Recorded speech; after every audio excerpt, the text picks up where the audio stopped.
Sherly nih adik-adik. Hari ini kita akan membaca Alkitab kita dari Yohanes 4 ayat yang ke-11 sampai 14 adik-adik. Tapi sebelum kita baca Alkitab, kita mau berdoa dulu nih adik-adik. Kita satu di dalam doa. Tuhan Yesus yang baik, terima kasih atas penyertaan-Mu sehingga kami dapat bangun untuk bersaat teduh untuk hari ini Tuhan. Tuhan berkati kami di sepanjang kegiatan kami hari ini agar dapat berjalan dengan lancar. Dalam nama Tuhan Yesus, haleluya, amin.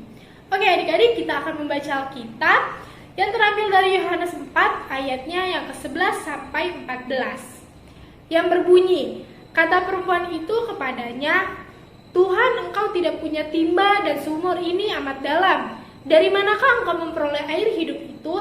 Adakah engkau lebih besar daripada bapa kami Yakub yang memberikan sumur ini kepada kami dan yang telah minum sendiri dari dalamnya? Ia serta anak-anaknya dan ternaknya. Jawab Yesus kepadanya, barang siapa minum air ini, ia akan haus lagi.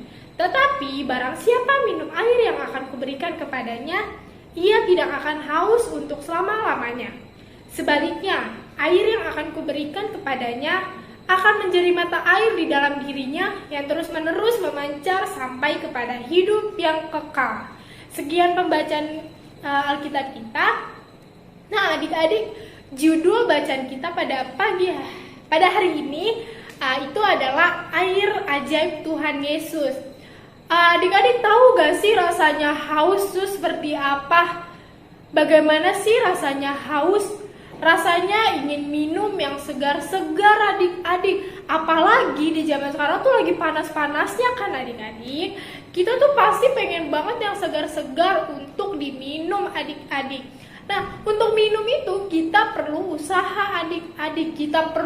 Usahanya itu kita perlu mengambil air minum misalnya. Kita perlu ngambil air untuk dimasak, terus kita menyalakan kompor, terus kita harus masak air dulu, terus kita harus nuang air ke dalam gelas.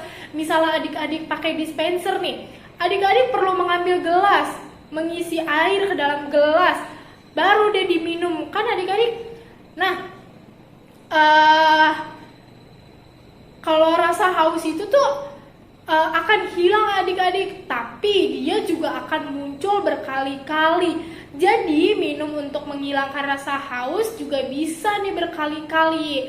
Perempuan Samarinda yang berdosa ini sama seperti kita ketika kita berjumpa sama Tuhan Yesus yang mau menjadi sahabatnya nih. Siapa sih di sini yang nggak mau jadi sahabat Tuhan? Pasti mau semua dong. Nah, perempuan ini meminta air dari Tuhan karena Tuhan itu mengatakan bahwa kalau misalnya kita minum dari sumber atau sumur atau dari air mata asli nih yang udah diberikan Tuhan, kita tuh tidak akan haus lagi adik-adik. Kita akan memperoleh kesegaran untuk selama-lamanya. Artinya yang tidak haus lagi itu tuh adalah perempuan ini mendapatkan kesegaran yang kekal. Artinya ketika kita berjumpa dengan Tuhan Yesus nih, terus minum dari yang diberikan Tuhan Yesus kepada kita nih adik-adik, kita akan minum dari mata air yang diberikan Tuhan Yesus, yaitu firman Tuhan yang merupakan air kesegaran. Jadi maka kita tidak akan menjadi anak yang uring-uringan, suka ngambek, anak yang selalu berlaku curang, anak yang nakal nih adik-adik. Hal itu tuh dapat terjadi karena Tuhan Yesus dan firman-Nya sudah mengubah kita. Nah, untuk berubah itu seperti kita mau minum air dari Tuhan Yesus dan perlu usaha. Tuhan Yesus sudah memberikan mata airnya dan mengulurkan tangannya untuk membantu kita adik-adik. Sekarang giliran kita nih untuk menerima bantuan dari Tuhan Yesus. Nah, pesan saat teduh kita kali ini itu adalah mari kita rajin tidak hanya minum air putih aja nih adik-adik. Kita jangan rajin minum air putih yang baik bagi kesehatan fisik, tapi kita juga harus rajin berdoa dan membaca firman Tuhan yang baik bagi kesehatan rohani dan jiwa kita adik-adik. Nah, itu pesan saat teduh kita kali ya. Pada hari ini kita akan menutup saat teduh kita. Mari kita lipat tangan dan tutup mata. Tuhan Yesus, ampuni aku yang seringkali malas membaca firman-Mu.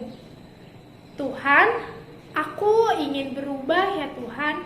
Tolong bantu aku untuk dapat membaca firman-Mu dan melakukan firman-Mu. Terima kasih Tuhan, kami telah mendengarkan firman-Mu. Dalam nama Tuhan, haleluya, amin.